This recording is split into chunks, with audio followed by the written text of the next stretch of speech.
credit scores. It's all about trust. And if the banks don't trust you, you'll end up paying more for your house, more for your car, and more for your insurance. Now, this is my credit score. It's only 27 points away from a perfect 999 in the UK. In the US, that would be 850.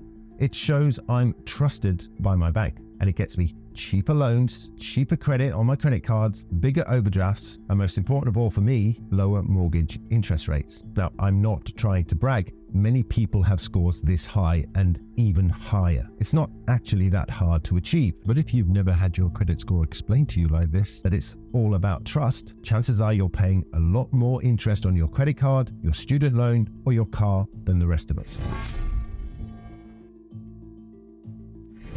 Credit scores range from a low of 300 to a high of 850, or 999 in the UK, and 0 if you have no record at all. By the way, if you've never used credit, you might feel daunted about building up a good credit score, but there is a way to jumpstart your score, and I'll talk about that later in the video. To find out your score, you can use FICO, Experian, or Equifax, or you can use an app called Credit Karma. Set up a free account with any of them and register your details to get access. If you're sitting at the 300 to 560 range, basically the banks don't trust you. They might offer you credit, but they'll cover their risk by jacking up their interest rates much more than people with a good credit score would get. So how can you make the banks trust you? Well, it's a lot easier than you think. But if you can get them to trust you and get your score above 800, that's the magical number. The point at which you can get access to more credit, cheaper loans, and less interest. And even small increases in your score can have a large impact on what you end up paying. Actually, your credit score is just a number that only you see, and it's made up of 5 dimensions: your payment history, your credit utilization, the length of credit history, your credit mix, and new credit. First, payment history. This is the most important factor, and it contributes 35% to your credit score. It measures how long you've been successfully making payments on credit, your payment streak, as it were. Imagine somebody asked to borrow money from you. If you've lent to them many times before and they've never failed to pay it back on time and in full, chances are you'd feel okay about lending to them again because you trust them. It's the same here. If you have a history of paying your debts on time and in full, you'll find it much easier to get credit, and you'll pay less interest on it too, because you've shown you can be trusted. If at any time you miss a payment, you'll break your streak, and it really hits your score hard. And any missed payments will stay on your credit report for 7 years. So it's a really important thing to get right. The next thing the banks look at is your credit utilization, which measures how well you are playing the credit game by looking at how good you are at managing your credit. And it counts towards 30% of your credit score. It measures you on 2 things: installment debt and revolving debt. Now, installment debt refers to long-term loans like your student loan, a mortgage, or a car loan. The more debt you've paid off, the better your score will be. So if you've had a car loan for 3 years and you've paid off 80% of it, this is good. But if you've just opened up a loan to get a new car and you've no deposit or no payments, this is bad and will lower your credit score. The next kind of debt is the revolving debt, and this mainly refers to your credit card. Basically, here to maintain a good credit score, you need to use no more than 10% of your credit limit. So if you have a credit limit of $1,000, say, then try to stay under $100.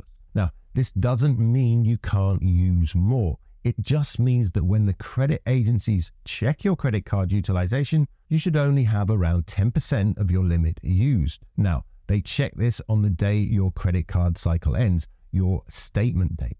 So for example, say your credit card cycle starts on the 1st of the month and ends on the 31st of the month. So you get your statement on the 31st. You then have a grace period to pay it off, usually about a month. Now you might think, well, as long as I pay it off within the grace period, I'll be fine. And you will be, in the sense that you won't get slapped with any interest payment.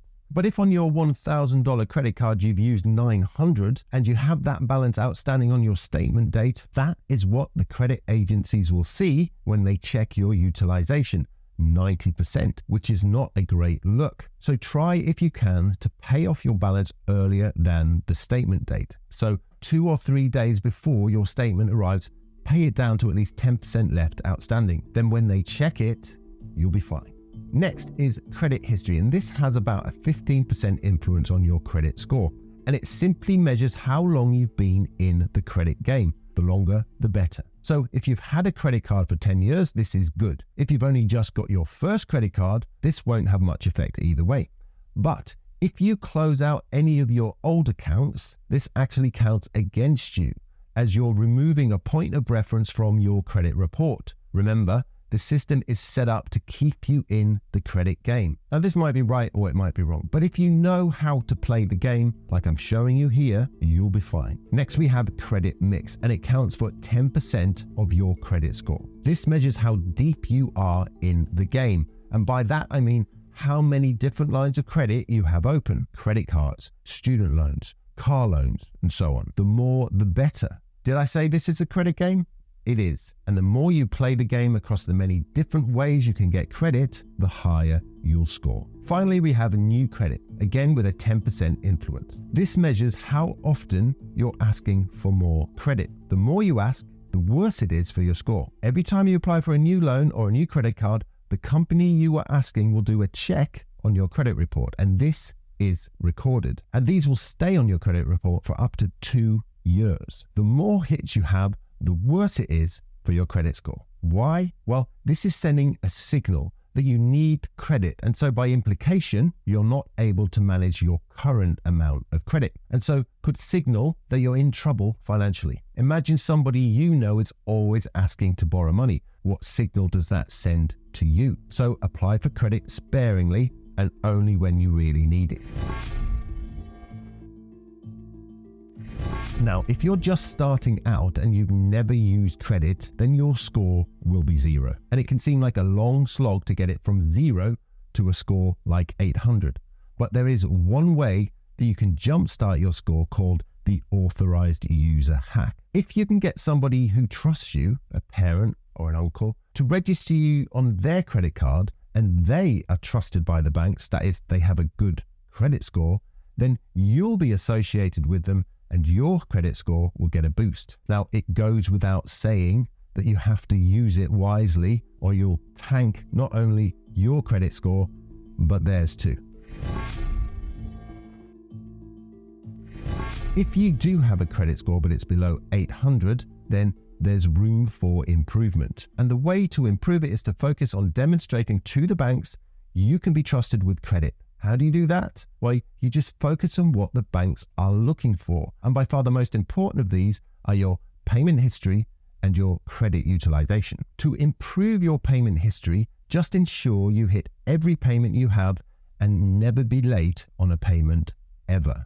Now, the best way to do this is to automate your bill payments. And I've got a system you can use that I'll show you in just a minute. The next best thing to improve is your credit utilization. And to do that, just follow what I said about paying off your credit card at the right time, just before your statement arrives. And again, automating this is by far your best option. The next biggest thing that impacts your score is your credit history. Now, there's not a lot you can do about this except to be careful not to close down any of your oldest accounts in some misguided cleanup routine.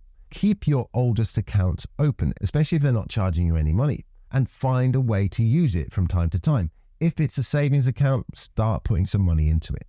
The last two factors, your credit mix and your new credit, only affect your score by 10% each. So I'd focus more on the first three rather than these two. Now, I mentioned that the best way to improve your payment history and your credit utilization is to set up an automated system. So